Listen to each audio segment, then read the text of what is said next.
कृपावान भाऊजी महाराजांनी मला फोन केला म्हणजे बाबा एखादा गहिनीनाथ महाराज जाता जाता तुम्ही सांगा वाक्य नीट आहे की बाबा गहिनीनाथ मच्छिंद्रनाथ महाराजांना महाराज वडे खायची आठवण झाली. काय खायची? वडे. काय खायची? वडापाव नाही, वडे वडे. त्यांचे गोरक्षनाथ शिष्य गेले महाराज जगाच्या पाठीवरती बाहेर फिरत असताना एका घरी पितृ जेवायचा कार्यक्रम चालू होता आणि दारात भिक्षा गेली. भिक्षा वाढल्यानंतर त्यांनी दारामध्ये आले आणि म्हणले भाऊ ती भिक्षा नाही.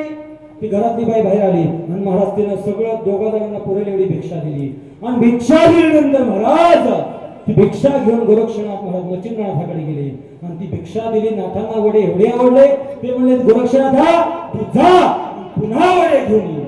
ती गेली पुन्हा वडे घेऊन आली. महाराज त्या बाईला वाटलं गुरुला वडे खायचे नाहीत मधल्यामध्ये शिष्यालाच वडे खायचे होते.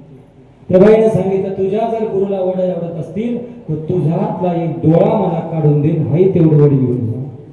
गोरक्षनाथाने मागचा पुढचा विचार न करता आपला एक डोळा काढला आणि डोळा काढून महाराज त्या बाईला दिला. ती बाई थर थर थर कापू लागली आणि कापू लागली असताना बाबा ही सगळं बाई म्हणले मला भीती वाटते तू डोळा घेऊन जा. गोरक्षनाथाच्या डोळ्यातून महाराज घळ घळ घळ रक्ताचे अश्रू निघाले. अश्रू निघत असताना महाराज ते मच्छिंद्रनाथाच्या समोर उभा राहिले. समोर उभा राहिल्यानंतर महाराज गोरक्षनाथांना पाय हात जोडून विनंती केली तुम्ही वडे खा.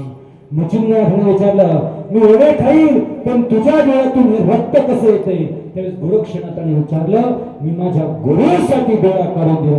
याला शिष्य म्हणतात आणि शिष्य महाराष्ट्राच्या माती भारत देशामध्ये तयार होऊ शकतो.